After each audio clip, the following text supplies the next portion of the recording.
Welcome to Viva La Vulva, the podcast that explores and teaches about the goodness of the vulva. Here is your host, Dr. Cara Quant, an internal medicine doctor and advocate for female sexual health. And continuing this conversation, why do you think that Black women have a higher risk of getting HIV versus other races? Yeah, I think one of the things we have to consider is the relationship that Black women have with the medical field in America, right? So we don't, and especially from a socioeconomic perspective, the access to quality healthcare is just not there. And as a sex educator, I know it starts way before people can book their own doctor's appointments. It starts with the sex education that we have in school, or should I say lack thereof, right? So when you have underdeveloped or underserved communities, right, primarily Black, where Black students are learning, they're not teaching Black students sex education. They're not teaching them how important it is to actually go and get tested, what it looks like to possibly contract, any kind of STI or STD. And so we go into it with the mindset of, one, I have one partner, I don't have anything to worry about. And two, even when I go into the doctor, I'm not being asked questions about my sexual health. I'm not getting the proper care. Doctors are not saying, okay, hey, we should test them as well. They're kind of leaving, they're leaving Black women to the wayside. So it's really unfortunate. But I think something else that I want to add on is a stigma that is around HIV in Black women.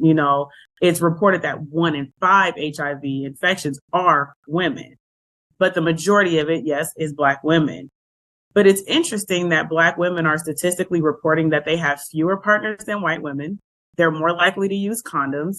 And again, it's usually, like Nikole said, Black women coming into spaces who are affluent, who do care about their sexual health, that are saying, look, I have one partner, I just want to get tested. So it has a lot to do with the communities that we are having sex in. And when you think about who else is that 4 out of 5 who is testing positive for HIV, it is majority men. And if men are not, and unfortunately, as active in going to the doctor in the Black community, then we're not going to know if it's really our partners or not until we are the ones going to get tested, because we do care about our sexual health. We just need our medical system to reflect that. Yes.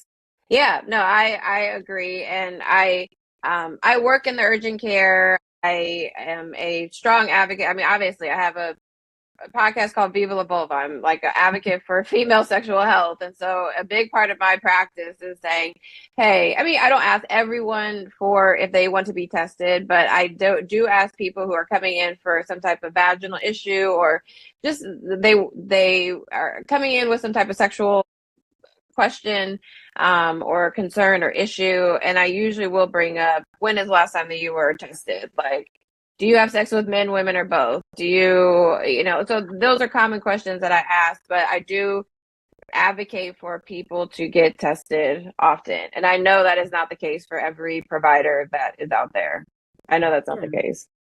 And it's unfortunate too. And, Nikole and I talked recently just about me being more open and more vulnerable. And in my own experience going to the doctor, whether I'm working with a female doctor or a male doctor, very rarely will they give you the type of test that you actually want and need. If you say, I want an STI screening, they'll say, okay, we can give you this one, or we'll give you these 2, or we'll give you these 3, but they don't give you all the ones that you asked for. And you do have to, essentially lie. You have to tell them the worst case scenario just for them to treat you or to just test you. And that's really scary when you go in there and you're young and you don't know what to say. You just know that you want to be safe, but they're not teaching you how to protect yourself. And they're supposed to be your care. They're supposed to be your physician. This is their job, and they're not doing it. So it's an interesting space to be in as a sex educator, but also someone who has had that same experience that Nikole described earlier.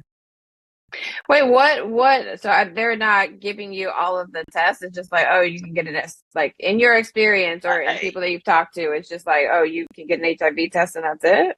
Some depending on the clinics you go to, and if you don't have health insurance, they might say, okay, well, we could do an HIV screening here, or they'll say, well, it hasn't been long enough since your last unprotected sexual encounter, but it's like, okay, well, if it was 3 months ago as well, then can I get another test? And they will refuse you. You have to beg, you have to lie. Or sometimes they'll say, well, we'll only test you for chlamydia because that's what we think you might be more likely to have, or we'll only test you for syphilis. I've had in me just caring about my sexual health. My mom works in the medical field, and every time she comes home, like, numbers are going up and da da da. I'm like, okay, calling my friends, let's go to the clinic, let's go get tested, right? And yeah, we've all learned how to essentially lie to get decent care. And it's really unfortunate as a Black woman, you have to do that. But how many Black women know to do that, though? Right? Nikole, you said affluent Black women go in these spaces, and we're still having to like lie and come up with these ways just to get proper care. Yes. Yeah. I mean, I see it all the time, especially with we have congenital syphilis has hit the scene again, right? And these are women who have touched the healthcare system. There's no reason why you're pregnant. So that means you coming in contact with the healthcare system at least once, even if you're not in prenatal care, right? Yes. But it's congenital syphilis. That is, congenital syphilis should be eradicated. There's no reason. You're right. But data, our clinicians lead with data. I should say the system, not necessarily clinicians. I should say, just because if you're working in an institution, right, there's check boxes you have to mark off. And if the data show that syphilis is not prevalent amongst women and it's mostly amongst MSM, that's what you're referring to, Lashae. They'll give you a panel, but not the full panel. Chlamydia and gonorrhea, but not syphilis. Yeah, exactly. Yeah. I do also have to say that, coming from the medical side and treating patients or just ordering studies and tests for patients, I do also see that there are certain people that just don't want to take it, that they just don't want to get the vaccines. And, we're in a culture now that, vaccines are sometimes limited because people are like, I don't believe in vaccinations. So, and other types of treatments, I rather do it naturally or rather do it holistically. So I do believe that there are also, not blame. I do believe that there is definitely blame to the medical system, but we also have to say that the people that are being treated, the patients, aren't sometimes accepting the treatments that are offered. Right. But I will say this. So for screening, there should be an opt-out, right? So what San Francisco General did, this is in partnership with with the city and county public health departments, like the branch that I work in. We implemented a pilot study where anybody who comes in through the emergency room, we started there first. Everybody got tested. You was a 90-year-old woman. If you came into the emergency room, you got a full panel STD testing. And guess how many positives we caught that didn't fall through the cracks, right? And then we implemented it in standard practice, our general med. I'm probably not internal medicine, right? So if I'm going in for a standard throat, everybody's offered HIV tests. You have to get it. You're not even asked to get it. It's part of the protocol, but you have to opt out and say, oh no, I don't want it or whatever, right? But for most people, if you make it a standard, meaning that we're not asking you because you meet certain criteria, everybody gets it because it's part of our protocol. Most likely those folks are going to say, oh yeah, just give me the full panel. Right. And just imagine how many positive we would catch and then treat, as opposed to having people opt in, they have to opt out. So that's what I will hold the institutions accountable for, is putting protocols in place where folks don't fall through the cracks. Now, treatment, you're right. And vaccinations is another story. But I think for the most part, if people are diagnosed with chlamydia and gonorrhea, which they will more likely want to get treatment. But you're absolutely right. There is this continuum, spectrum, I should say, of patients. But that is my recommendation on how we get more folks screened, specifically as it relates to sexual health testing. Yes.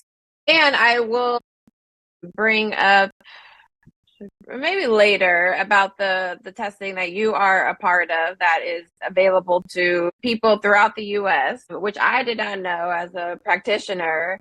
And I think it's great. So let's hold that towards the end of the discussion. But yeah, I guess in switching gears a little bit to taking PrEP, pre-exposure prophylaxis. Coloni, I want to direct this question to you. Having been a PrEP user, what do you feel like the advantages and disadvantages of taking the medicine are? Well, thanks for asking. I definitely like the fact that I have some control over lowering, and we won't say completely eliminating, greatly reducing the risk of contracting HIV. I wish there were prophylaxis for every STI that we can choose to take, right? I'm very sex positive. I'd love to enjoy it with one less element of surprise.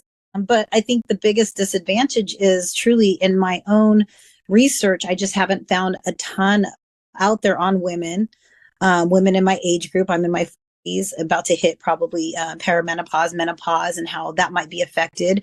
I do feel like when I've taken it, not taken it, and taken it, and I do feel like, different physical symptoms.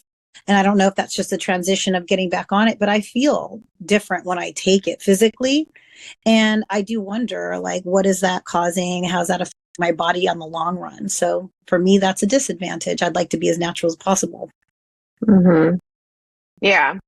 And going over some of the other, like when starting PrEP, what do you do? So when someone first wants to start PrEP, they have to go to the doctor because at this point, it's still healthcare providers that are prescribing the medicine. And you generally have to have a couple tests done. So generally an HIV test is the first. So we don't want to prescribe PrEP for somebody who already has HIV. And so you will get an antibody antigen test, HIV test, or an HIV RNA test, most likely the antibody antigen test.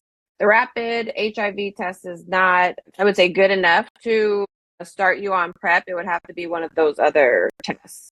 And you generally have to get other testing. So STD testing can also be done at that time, checking for gonorrhea, chlamydia, syphilis, hepatitis C, hepatitis B, which should be also on the panel before even starting the medicine.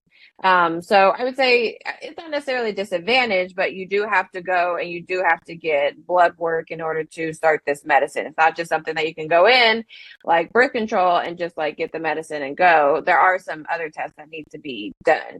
You would check a kidney function, things like that. But the advantage is you are reducing your risk of HIV for yourself. So that's a huge advantage of taking the medicine. Thanks for joining me today on the Viva La Vulva podcast. I am your host and internal medicine physician, Dr. Cara Quant. If you like this podcast, please let others know and subscribe. Also, if you want to hear more information about what's happening with Viva La Vulva, hop over to our website at vivalavulvala.org and sign up for our newsletter.